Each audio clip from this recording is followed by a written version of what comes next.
کے عطاب کا شکار رہا ہے.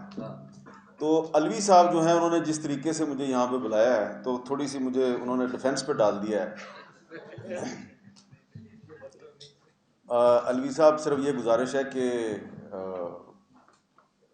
ہر تقریر کے بعد آپ کی ایک تقریر ہوتی ہے تو مجھے خدشہ تھا کہ 8 بج جائیں گے. تو میں کہا 8 بجے سے پہلے میں فاروق کے ادھر ہی بیٹھوں گا جہاں آپ بیٹھے ہیں, شکر ہو جائے. تو ہمارے بہت ہی محترم ساتھی دوست جناب سلیم صافی صاحب نے بار بار ہمارے ساتھی اور دوست مدثر صاحب کا ذکر کیا ہے.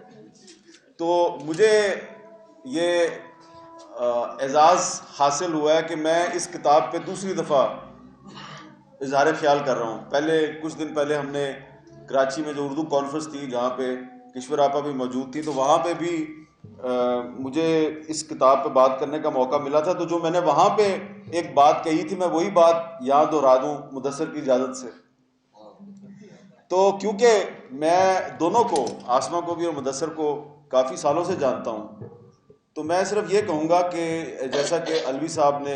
جو کتاب کا انتصاب ہے اس کے حوالے سے مدثر صاحب کا جو کردار ہے اس کو بڑے آسان طریقے سے اجاگر کرنے کی کوشش کی ہے, تو میں صرف یہ کہوں گا کہ جو میں نے اردو کانفرنس میں بھی کہا تھا کہ اکثر آپ سنتے ہیں کہ ہر مرد کی کامیابی کے پیچھے کوئی عورت ہوتی ہے, تو اسی طرح اس کامیاب عورت کے پیچھے بھی ایک مرد ہے اور وہ مدثر ہے. کشور آپا کو میری بات پسند نہیں آئی, لیکن کشور آپا جب میں آپ کو تنہائی میں مدثر کی جو جرت اور ہمت کی داستان ہے اور اس کے ساتھ جو 2 بیٹے بیٹھے ہوئے ہیں ان دونوں کے بارے میں بتاؤں گا تو پتہ چلے گا کہ ماں کے پیچھے 3 مرد تھے, 1 نہیں 3 تھے, 2 بیٹے اور 1 اس کا شوہر. تو یہ ہمارے معاشرے میں جو ایک خواتین جو ہیں جو گھر سے باہر نکلتی ہیں اور کام کرتی ہیں, مختلف زندگی کے شعبوں میں جدوجہد کرتی ہیں, ان کو بہت سے مسائل کا سامنا ہوتا ہے. تو اس میں کوئی جو ہے وہ اس قسم کے جو مسائل ہوتے ہیں وہ ان سے گھبرا کے دوبارہ گھر میں بیٹھ جاتی ہے, کوئی نہیں بیٹھتی. لیکن آسمہ شرازی صاحبہ جو ہیں وہ ہمارے ان قابل فخر ساتھیوں میں سے ایک ہیں جو نہ صرف آگے بڑھتی گئیں بلکہ ان کو دیکھ کے بھی جو بہت سی ہماری خواتین صحافی ہیں وہ ان کو دیکھ کے وہ ان کے ساتھ آگے بڑھتی گئیں. تو اس لیے وہ ہماری صحافت کی دنیا کا ایک قابل فخر کردار ہیں, اور اس قابل فخر کردار کے پیچھے اگر کسی مرد کا کردار ہے تو تھوڑا سا اس کو بھی تسلیم کر لینا چاہیے. اب میں اس کتاب کے بارے میں مستنصر جاوید صاحب نے جس ہولے انداز میں بڑی خوبصورتی کے ساتھ آپ کو جو باتیں بتائی ہیں, اور جب وہ تقریر کر رہے تھے تو میں کیونکہ ادھر بیٹھا ہوا تھا تو میں کشور آپا کی فکر بازی بھی سن رہا تھا, تو میں نے مستنصر صاحب کی تقریر کو بھی انجوائے کیا اور کشور آپا کی جو فکر بازی ہے اس کو بھی انجوائے کیا. میں آپ کو بتانا یہ چاہتا ہوں کہ جب اردو کانفرنس سے واپس میں آ رہا تھا تو جو آسمہ کی کتاب ہے وہ میں نے کہا اس کو میں راستے میں پڑھتا جاؤں گا, تو میں نے ہاتھ میں پکڑی ہوئی تھی. تو جب میں نے کراچی ایئرپورٹ پہ چیک ان کیا اور میں جب جو مسافروں کا لاؤنج ہے ادھر جا کے بیٹھا تو ایک لمبی لائن تھی, تو میں نے کہا لائن میں لگنے سے بہتر ہے کہ میں 2-3 صفحات پڑھ لیتا ہوں. اب میں جناب وہ کھول کے بیٹھا ہوا تھا اور میں نے نوٹس کیا کہ بہت سے لوگ جو ہیں وہ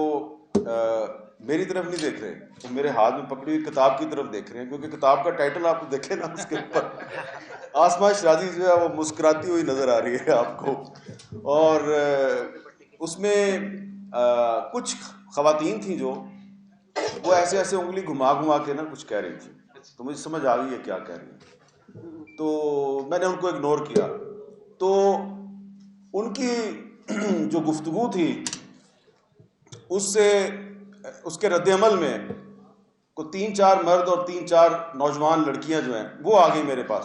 اور انہوں نے کہا جی یہ بہت اچھی کتاب ہے, اونچی بولنا شروع کر دیا, یہ بہت اچھی کتاب ہے. اور وہ کہتی تھی نا جب یہ بہت اچھی کتاب ہے تو وہ منہ ان کا ان عورتوں کی طرف ہوتا تھا جو اس طرح کر کے کچھ کہہ رہی تھی. مجھے سمجھ آ گئی کہ ادھر جو ہے نا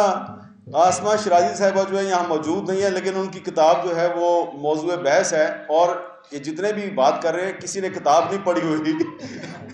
کچھ لوگ پڑھے بغیر کتاب پہ تنقید کر رہے ہیں اور کچھ لوگ پڑھے بغیر کتاب کی تعریف کر رہے ہیں. تو یہ جو ہے یہ پولرائزیشن ہے ہمارے معاشرے کی, اور یہ جو پولرائزیشن ہے, اس پولرائزیشن کے ماحول میں یہ آسما نے جو کتاب لکھی ہے, تو اس میں بالکل اس چیز کی وضاحت آسما شرازی اگر کر دیں تو زیادہ بہتر ہے. لیکن میری جو ناچیز رائے ہے اس کے میرے خیال میں یہ جس بڑے گھر کی کہانی ہے وہ ادھر نہیں ہے, وہ ادھر ہے. سمجھ آ گئی نا, ادھر ہے. وہ مری اور اسلام آباد کے درمیان کوئی گھر ہے, اور وہ اصل میں ان کے ایک کالم کا عنوان ہے, اور وہ کالم کا عنوان ہے, اور وہ کالم ایسا ہے کہ جس پہ کچھ جو ہمارے جو دوست ہیں انہوں نے بڑا طوفان مچایا تھا. اور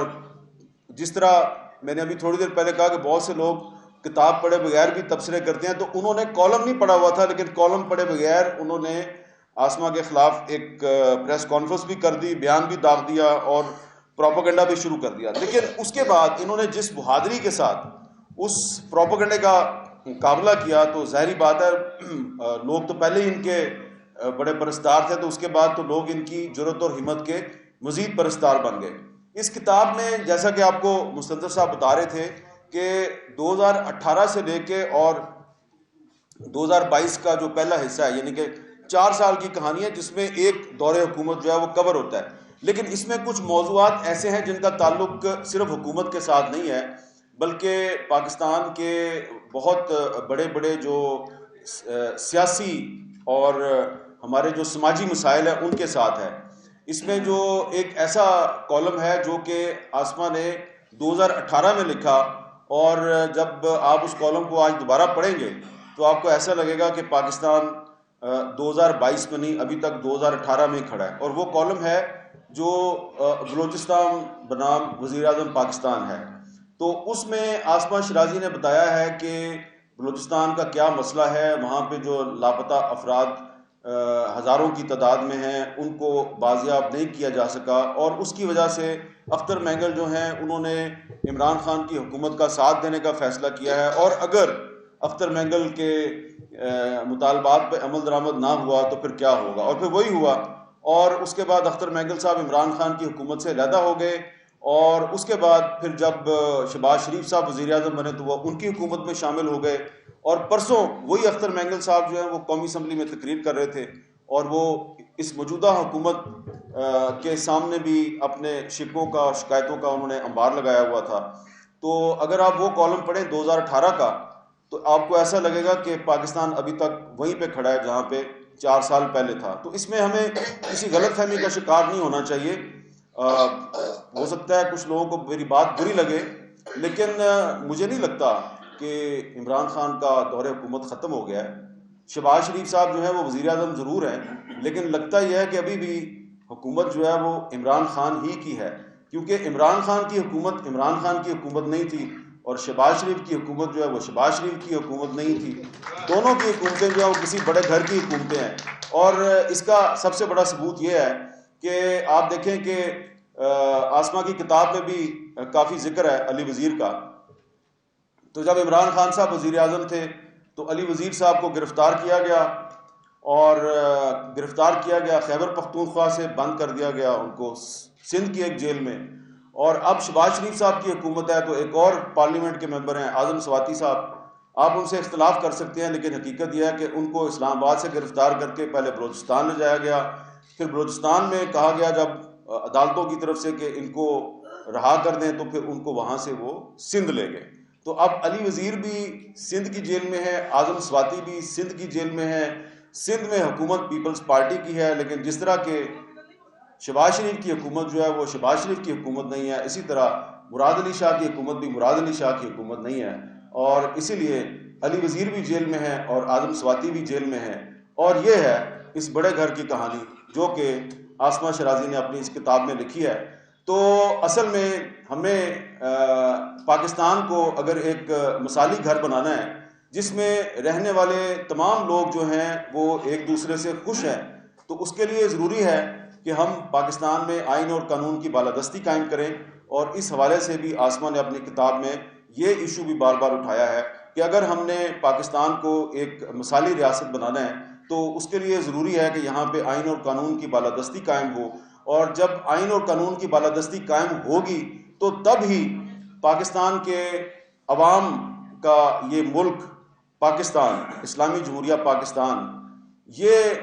مکان نہیں رہے گا بلکہ گھر بن جائے گا، اور پھر یہ ایک بڑا گھر بن جائے گا ہم سب کا۔ فی الحال تو یہ ہمارا مکان ہے، ہماری رہنے کی جگہ ہے، لیکن یہ ہمارا گھر نہیں ہے، کیونکہ گھر وہ ہوتا ہے جہاں پہ رہنے والے سب امن و سکون کے احساس سے مالا مال ہوں اور ایک دوسرے سے خوش ہوں۔ فی الحال ہم ایک دوسرے سے خوش نظر نہیں آ رہے، ہم کافی تنگ پڑے ہوئے ہیں ایک دوسرے سے، اور اسی لیے پاکستان کو آپ نے اگر ایک مثالی گھر بنانا ہے، اپنا گھر بنانا ہے اور ایک بڑا گھر بنانا ہے، تو یہاں پہ آپ